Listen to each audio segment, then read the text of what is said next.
Riverhead Community Action Program conducts a prevention training to better protect their community and foster positive change. And Alexis Rodgers from the Association for Mental Health and Wellness joins us to talk about Mental Illness Awareness Week. The Mental Health Association for so many years did important work for the community, for advocacy for mental health and mental illness, community outreach and education. So that's all folding into the new Association for Mental Health and Wellness.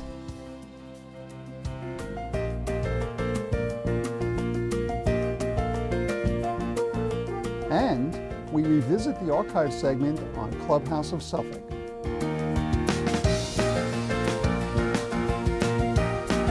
Hello, I'm Art Flesher from Suffolk County Health Department's Division of Community Mental Hygiene. I'm your host for Something of Substance, a monthly video magazine. Welcome back. Each month, we show how substance abuse, mental illness, and developmental delays affect you, your kids, and your community. We'll also give you a few examples of how services in Suffolk County help people find the inner resources they need to tackle their problems. I had no idea it was going to be so hard. I didn't know what to expect. You hear the stories, but I never took any of it seriously until I found myself here. And then I realized I was going to have to work hard for my recovery. If you or someone you know has a drug or alcohol problem, you are not alone. Recovery was the hardest job I ever had, and the most important.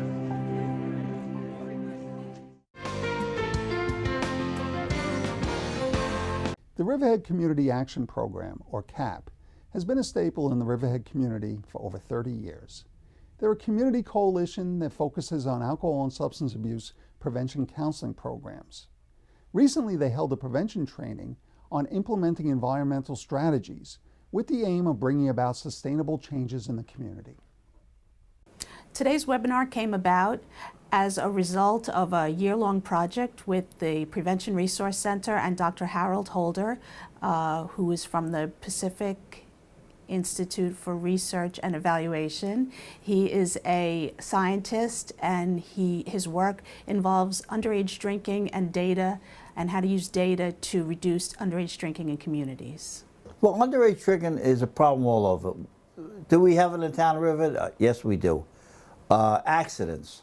You find out that more people, young people, have accidents after they drink because their reflexes are slower and they're not alert. So this webinar was a kind of wrap-up of what we have been doing for the past year with Dr. Harold Holder.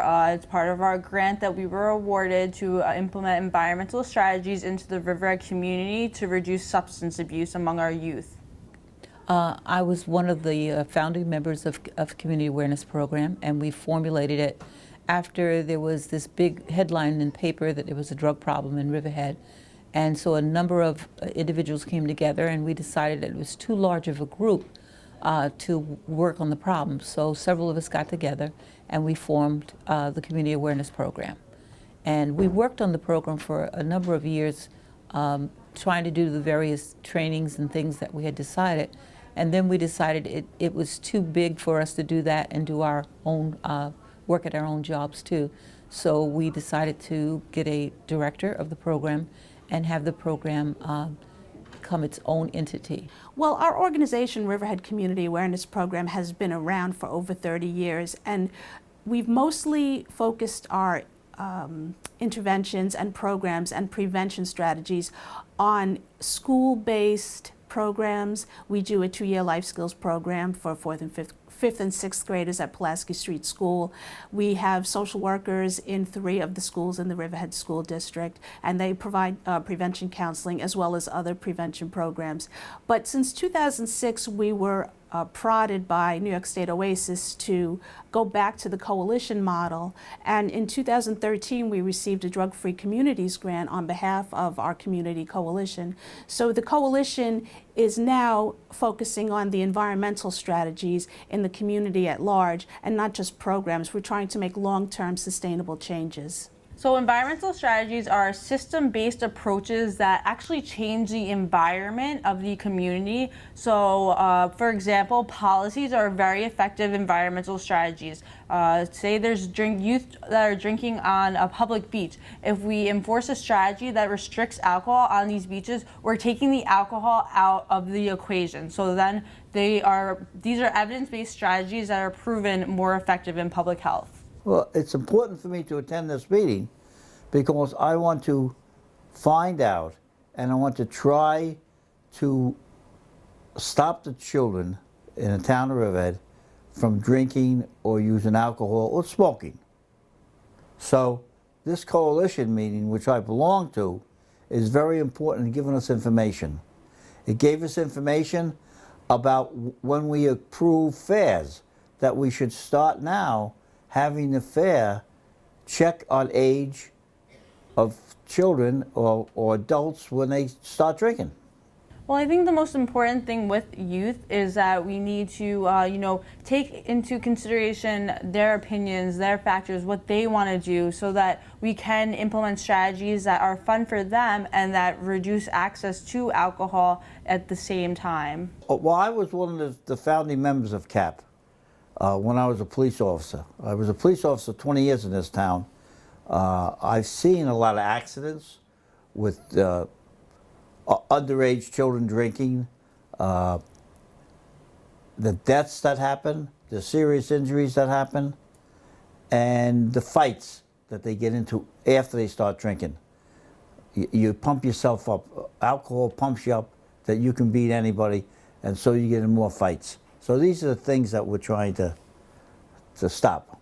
You have to engage the community. We can't do it all on our own. It has to be everyone within the community working together to get everyone on board. And when you have the coalition involved and community members, it increases awareness and it just increases engagement overall. Anything that's going on with CAP, I try to be a part of it because I think it's a very important piece in the Riverhead community to help our young people avoid getting themselves in trouble with drug and alcohol use. Well, today's subject matter really is a wrap-up of the work we've been doing with Dr. Harold Holder, and we're going to use the tools that he's given us to continue the work after his contract is up with the Prevention Resource Center, and we're going to hope that today our coalition members will be more comfortable using these data-driven tools as well. Today's meeting was great because we got an opportunity to look at different ways that we can approach prevention and approach it from a scientific way. Prevention is important in substance abuse because substance abuse has become a huge public health problem in our nation, in Suffolk County, and right here in Riverhead. Substance abuse is 100% preventable with the appropriate environmental strategies, education, and awareness. Prevention is very important because once you leave, if someone leaves the property or leaves the party or the fair, you're afraid that they may have an accident. This way, prevention, you can say they're going to go home and they're going to be safe. So I hope that from this meeting, the attendees would become more engaged with the coalition and understand the problems that are, prevalent in the Riverhead community. We wanted to increase awareness about public health and about environmental strategies so everyone had a good understanding of them so that we could go forth and start working on implementing these environmental strategies with our coalition. Well, local people are best at solving local problems, and communities support what they create. So when people get together and create solutions for the community that they live in, everyone wins. We see higher graduation rates, we see a reduction in crime, we see a reduction in violence, we see less litter, we see property values go up, we see businesses wanting to come here and open up new businesses and expand existing businesses. So everybody wins when the community comes together to prevent problems like underage drinking and prescription drug abuse. We'd like to thank the Riverhead CAP for inviting us to their training event and for the many efforts they're making to raise community awareness about alcohol and substance use. For more information, you can check out their Riverhead CAP Facebook page or call them at area code 631-727-3722. They also can be emailed at info@riverheadcap.org. Up next, we speak with Alexis Rodgers about Mental Illness Awareness Week. We'll be right back.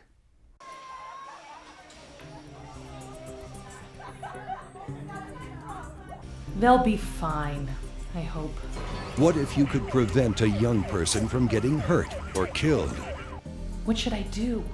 If you could turn back the clock and stop an underage drinking party from ever happening. Now you can. Pick up the phone and call 1-866-UNDER-21. It's your community, your call, and it's completely anonymous.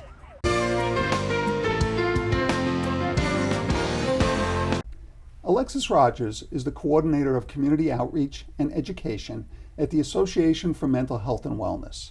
She is here today to tell us about Mental Illness Awareness Week.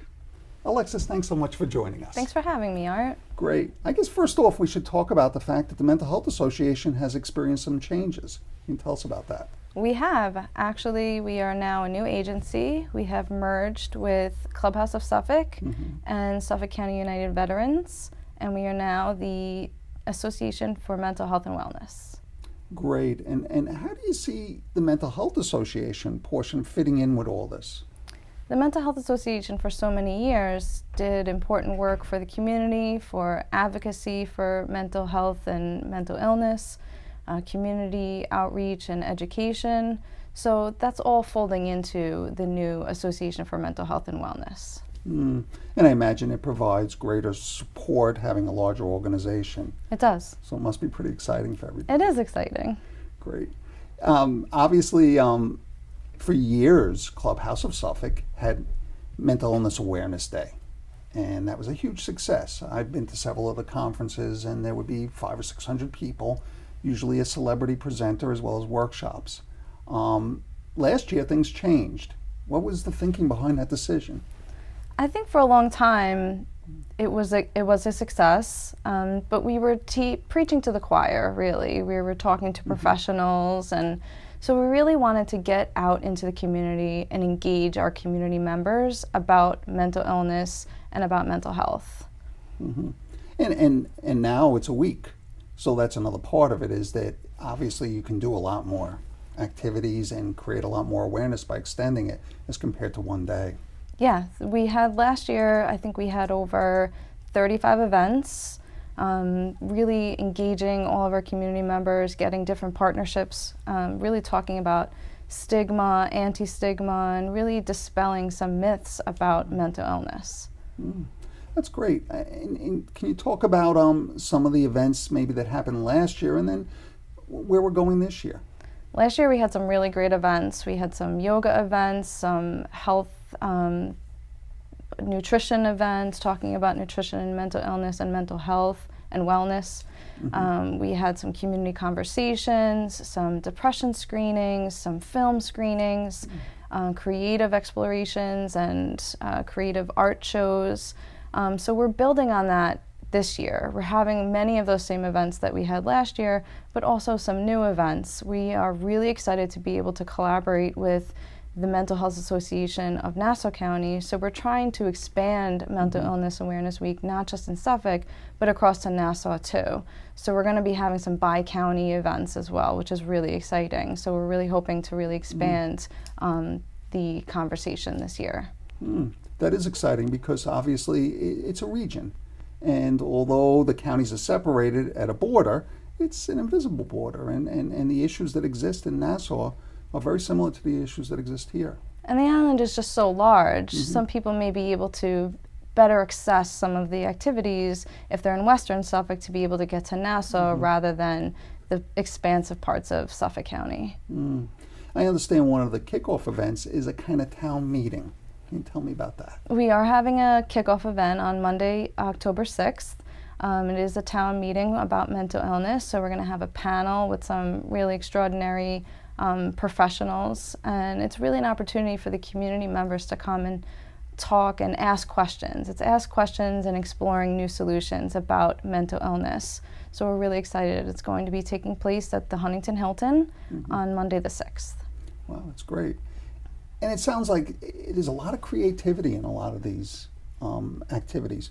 A lot of people think of mental illness treatment as being medications and counseling. but it sounds like there's so much more going on. Mental health is about mental health and physical health, so it's all combined. We're trying to treat the entire person. So when you treat the entire person, you don't just treat the mental illness. You treat your physical body, your nutrition, your all exercising. All of those things are important. So it's not just about treating the mental illness. Mm-hmm. You mentioned creative arts.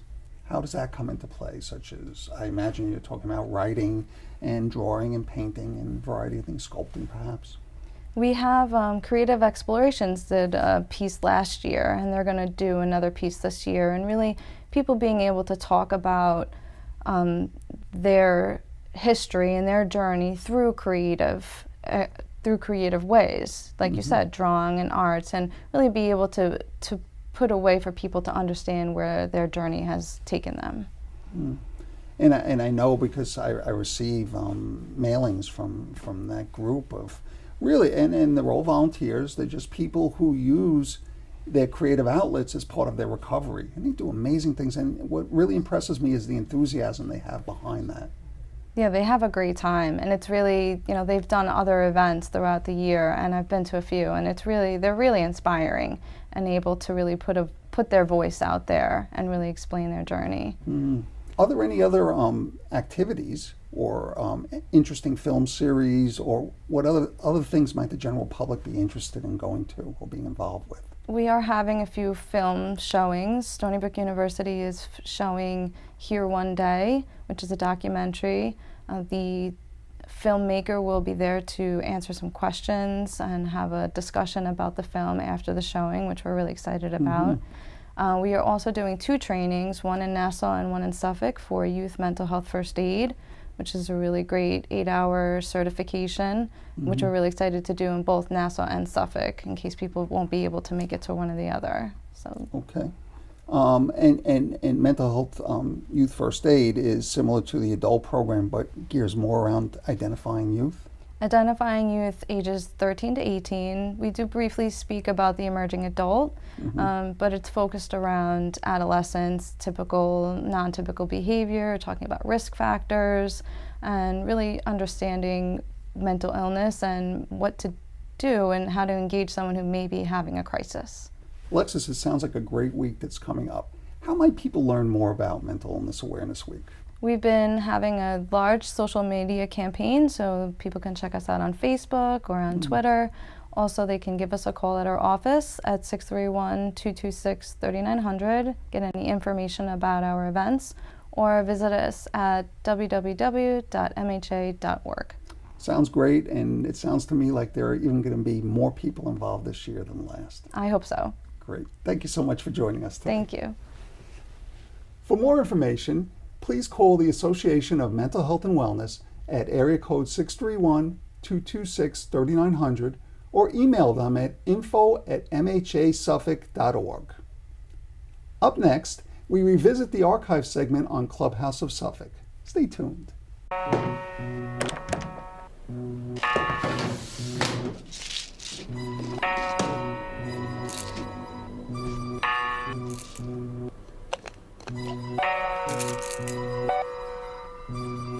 Who else has been taking your prescriptions?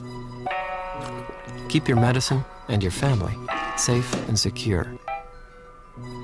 Mind your meds. To learn how, visit the partnership at drugfree.org. Clubhouse of Suffolk, now known as the Association for Mental Health and Wellness, is a psychiatric rehabilitation, treatment, and support agency. Clubhouse has centers in both Ronkonkoma and Riverhead that assist persons dealing with mental illness into leading productive and drug-free lives. Clubhouse of Suffolk is a psychiatric rehabilitation, treatment, and support agency.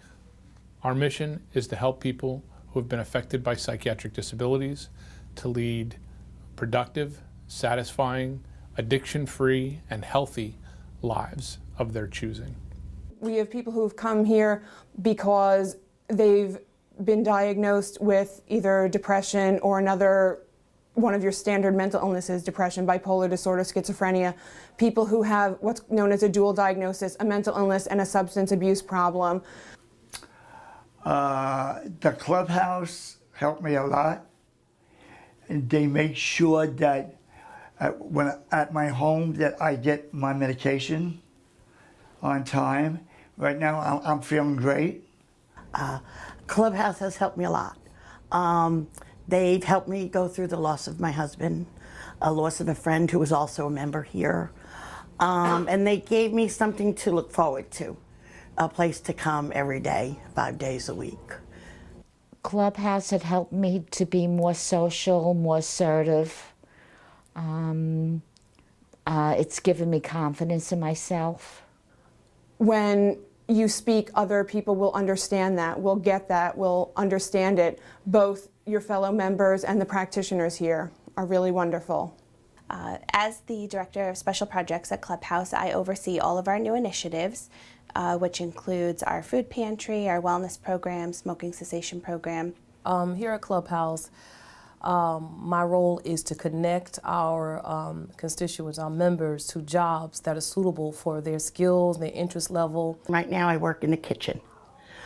So I come in between 8 and 8:30 and set up the kitchen for coffee and everything and snacks and stuff for the members. I start all the coffee machines, fill up the sugars, the silverware and stuff. I make contacts in the community, such as companies such as Walmart, Home Depot, Urban League of Long Island, so that they can have gainful employment. In return, it builds up their own self-esteem, gives them a sense of purpose, and also makes them feel like they are part of society. So here, what I do is I try to connect them to resources and employment opportunities that they're interested in. A typical day at Clubhouse varies just a little bit. For myself, I take a couple of classes each day. Each semester is a little different. This semester I'm focusing predominantly on my socialization skills by both taking classes where I get to practice both speaking and listening to others, also volunteering at Charlotte's Table, which is our food pantry, open both to members and the community. At Clubhouse, we're looking at a holistic way. And sometimes not everybody learns and progresses in this linear kind of way. You have a problem, let's fix the problem, let's go to work, let's do this, let's do that. Sometimes people have a lot more challenges in their learning and in their recovery. And we want to try all doors to the person, all windows to the person, to be able to help them to be able to get on that route. Well, the wellness program here is actually one of my favorite programs. It helps members to really understand how physical health can impact their mental health and impact their lives in general. And our goal is really just to educate them and provide them with skills so that they can make healthier choices. Some of my favorite things about Clubhouse, there are definitely three. Art therapy has been one of my biggest leaps forward. It gave me a way to get out the things I didn't necessarily have words for.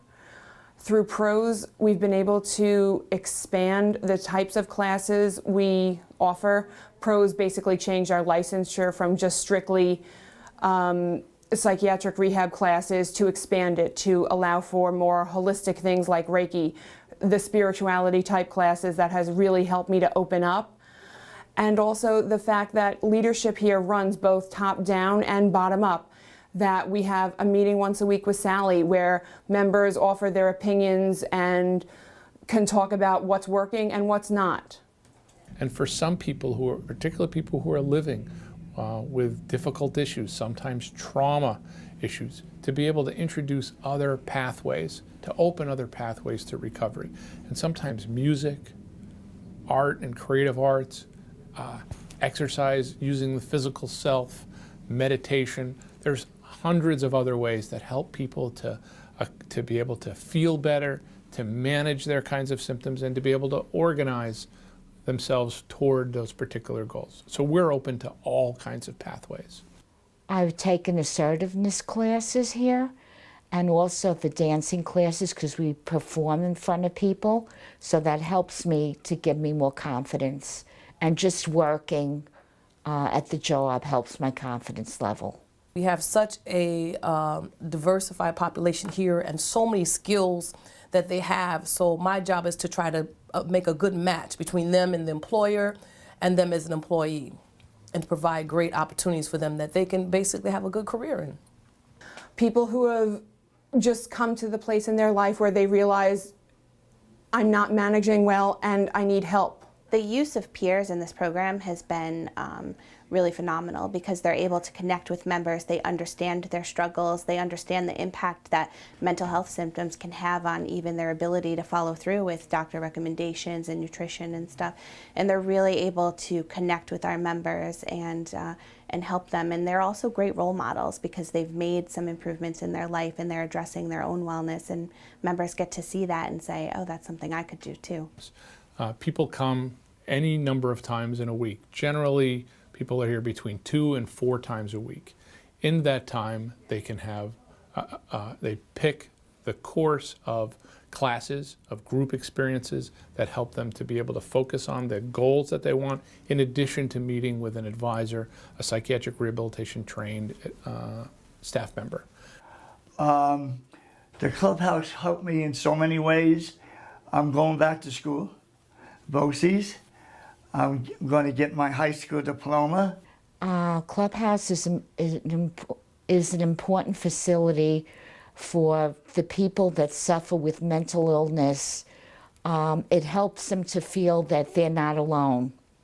There's other people here like them. People who have substance abuse disorders, about 80% of them have a mental health problem underpinning that, or in some cases a serious mental illness. Of the people that we see who come here with a serious mental illness, about 50% of them also abuse substances. So we are a place that definitely recognizes that disorders sometimes come together, and we can't be cutting people apart into little pieces and say you get your care over there for that and care over there for this. We have to think about everything together. Clubhouse helped me in a lot of ways, so without it, I don't know where I would have been. We'd like to thank the members of the Association for Mental Health and Wellness, as well as the dedicated staff for the continuous support services. For more information, please call the association at area code 631-471-7242 or visit their Facebook page. And you can also email them at info@mha.org. We'd like to thank our viewers for tuning in to Something of Substance. Our video magazine is a public resource, and we're eager to hear your feedback, as well as any suggestions you may have for future show topics. For all inquiries and concerns, please contact me at art.flesher@suffolkcountynY.gov. I'm your host, Art Flesher. Join us again next month for more of Something of Substance.